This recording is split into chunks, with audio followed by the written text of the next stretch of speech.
আসসালামু আলাইকুম রহমতুল্লাহ। তোমরা সকলে কেমন আছো? আছি আলহামদুলিল্লাহ, ভালো আছি। আমি তোমাদেরকে যেগুলো পড়াইছি এগুলোর মধ্যে থেকে কিছু অ্যাডজেক্টিভ জিজ্ঞাসা করবো, তোমরা উত্তর দেওয়ার চেষ্টা করবে, ঠিক আছে? Easy, simple, gentle, modest, rich, poor, high, low, hot, cold, weak, tall, brave, timid, bad, glad, red,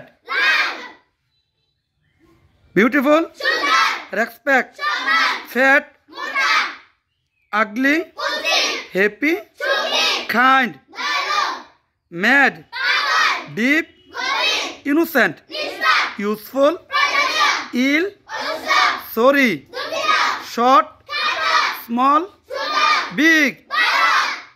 Thank